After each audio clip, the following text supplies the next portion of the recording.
Welcome to a video on the Mk.V general service respirator, and I haven't done an outdoor video before like this, so I apologise for any noise in the background such as traffic and anything else that may cause a disturbance.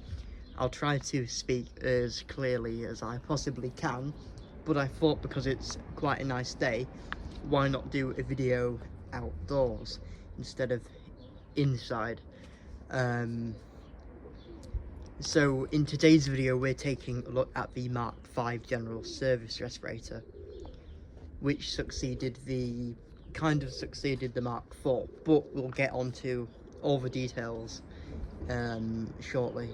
I'm not gonna go, like really in depth with this video because the haversacks have already been mentioned in my video with the Mk.IV general service respirator, so we won't be looking at these. This one here isn't pointless worth looking at because it's lost all of its, all the dividers have been stripped. But we will be taking a look at the Mk.V service respirator itself. So yeah, I hope you enjoyed this video. And thank you for watching this kind of content. The Mk.V general service respirator was a World War II gas mask issued to British and Commonwealth forces such as Canada. Its manufacturers include British Tyre and Rubber, Avon India Tyre Company, Dunlop, F. Shields and Co., BF Goodrich, Kenworth, Australia, Spalding, Australia, Olympic Tyre and Rubber Company, Australia, Baringa Wallace and Manners Ltd Limited, Stepney Tyre and Rubber Company. Around the time that the Mk.V was adopted in 1940, another variation of the mask was introduced, which was the General Service Respirator Mk.V-A. It incorporated a longer hose, about 3 times longer than the regular hose, fitted with regular mark for the Mk.V masks. But I'll get that covered in a separate video because it is its own topic. The Mk.V general service respirator was in order to replace the older Mk.IVs. However, both respirators ended up serving with each other side by side. The newly introduced Mk.V lacked the Stockinette that its predecessor, the Mk.IV, had. The hose was also of plain black rubber, along with the facepiece. However, Mk.Vs can be found with the older Stockinette hoses, just like this one. The facepiece incorporates a microphone import, which we'll have a look at, that there. It incorporates for a microphone import, unlike the older Mk.IVs, which eliminates the need for a special T-mic type of respirator. After the war, Sieb Gorman refurbished Mk.Vs for industrial use and refitted them. We refitted the wartime filters for ones more suitable for industrial use. Sieb Gorman later produced his own industrial Mk.V types, and Sieb Gorman also put a Sieb Gorman stamp on the forehead of the facepiece. Australia would use the Mk.V general service respirator, and they would produce from 1942 onwards. Portugal imported them for the military, civil defence and firefighters. The Dutch army would use them in exile, but they would use the Mk.Vs in exile, but it was under the name of Model 1 or AG number 5, which translates to General Service number 5. And lastly, not to mention Canada's use with them. So unlike most of the Mark V's, you can find them with the Stockinette hose. They're not uncommon to find with a Stockinette hose, but of course the majority of them would have the plain black rubber one. I don't know why they were fitted with the Stockinette hose. I think it's just what they had laying around and decided, okay, we're going to put that on. And as you can see, this one has got the Stockinette hose in opposed to the black rubber one. As you can see, it's fairly similar to the Mark IV, except it lacks that Stockinette and it's now plain black rubber. Its improvements include the microphone import on the side, which we'll have a look at in a minute. You've still got your two splinterless glass eyepieces held on by metal frames, or rings even, circular rings. You're, just like with the Mark IV, your filter canister is attached via a hose. Like I say, in a separate video we'll look at the Mark V, which had a hose 3 times longer than the ones fitted on the Mark IVs and regular Mark Vs. Filter canister, as you can see, is a Type E. We'll take a look at that in just a moment. So I've had to take this off the mannequin head to show you the filter up close. Now, if anyone can help me out if that's a reissue date, because you've got a date underneath that I can't make out because it's been repainted over, and you've got the 7th, 1958. It's your standard Type E filter with your 2 inlet valves on there. As you can see, the hose comes from the mask, which is connected via a piece of tape and a wire band. Hose comes down, connects to the filter by cloth, tape and a wire band on there. And you're not going to see it well, but this filter, it's really dusty, you're not going to see it, you're not going to see it at all, but it says GSW McDonald plant, Toronto. So this is a Canadian made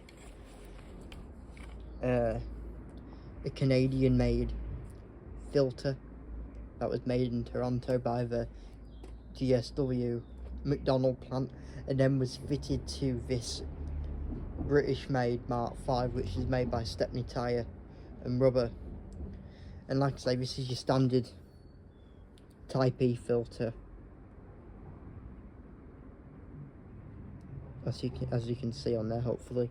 So what we'll do is we'll pop it back on the mannequin head and we'll have a look at the other bits and pieces.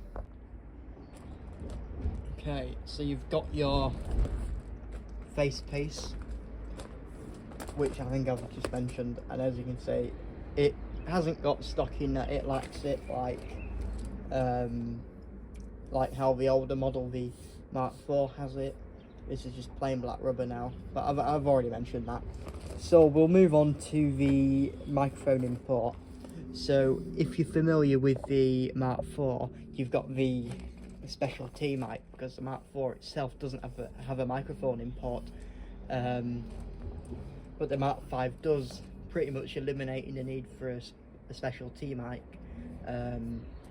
You've got that microphone import now, so a microphone can be attached anyway. As you can see, it's moulded into the face piece.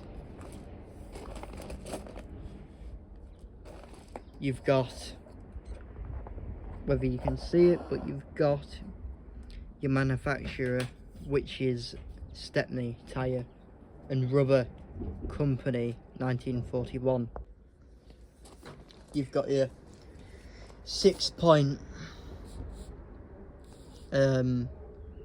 head harness and your head pad, your back pad, that is in very supple condition. A lot of them go rock hard or go very brittle and snap and crack, but that is a very supple one. You've got your clasps on the sides to adjust the length or loosen the straps themselves.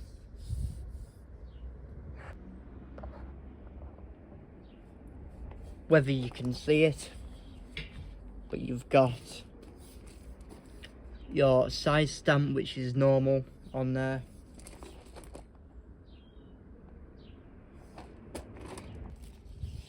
As you can see, that back pad is really supple.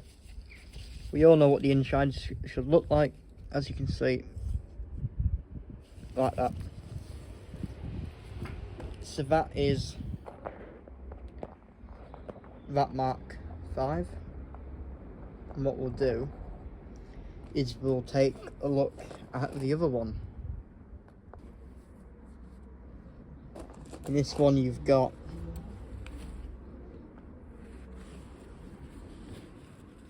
your manufacturer's details up there.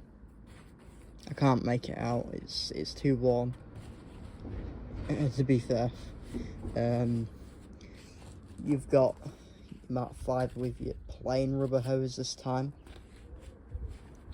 You've got your outfit anti-dimming, you know what's in it.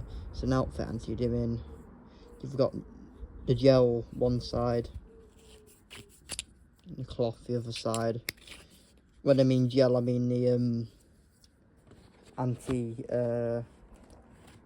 the ointment for anti-dimming, you know, the gel stuff.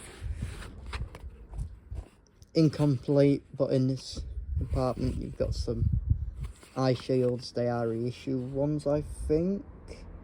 1955 reissue on there. Anti-gas Mark III eye shields. 1955 reissue. It's probably, I don't know, Korean War maybe.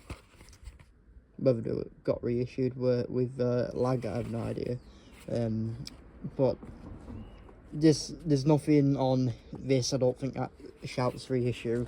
Because the Mk.Vs, I do believe, were used after the war for a bit. And like I say, definitely by Steve Gorman in the industrial world. You've got your instructions on there. It's not a complete packet, but you've got your anti gas spray eye shields, gassed in liquid form. I think you had about 6 of them, I think. Got your instructions on there. That pack's dated 1944 on there. Referred to by as Rommel glasses. Sold off in the 70s as Rommel glasses. But yeah, as you can see, the correct way of storing your Mk.V. So what we'll do is we'll get this out now, put it on the mannequin and have a look. As you can see, you've got your dividers in there. The other haversack had them ripped out, unfortunately. Right, so this Mk.V has, yet again, your standard E-filter. Instead of a Stockinette hose, we've got a rubber one. Same rubber face piece. Same microphone import. The only difference is simply that you've got this kind of plain black rubber hose instead of your Stockinette ones, and like I said, you can find them with both of them. So you've got your standard type E filter attached in the same means via cloth tape and by a wire band on there. You've got your 2 inlet valves on there. You've got your date in manufacturer's on the bottom on this one, 1941, and you don't really see it well, but it says BW&M, which is Beringer, Wallace and Manners. And you've got some more like numbers, a lot of numbers and what have you on the top. That is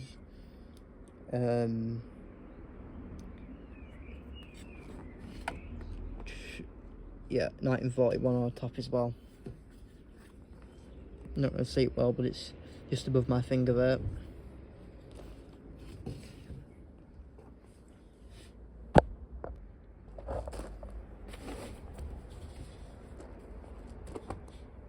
Microphone input. Your date there, which is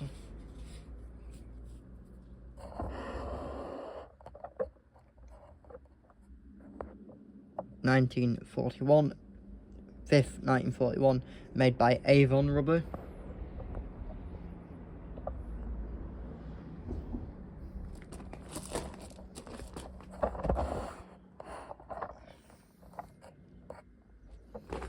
You've got your head harness, which is starting to curl a bit, but it is still quite supple. Yet again, same head harness. This one's dated 1941 on there.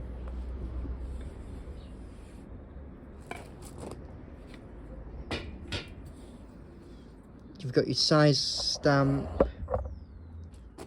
which is a normal size.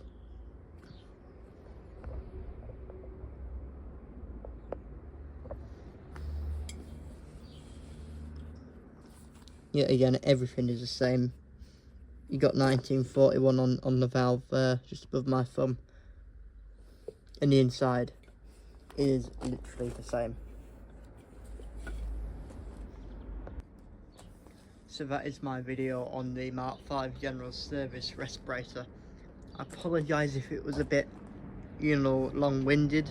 Again, I do ramble on a bit when it comes to these videos, and hopefully it wasn't too hard to see.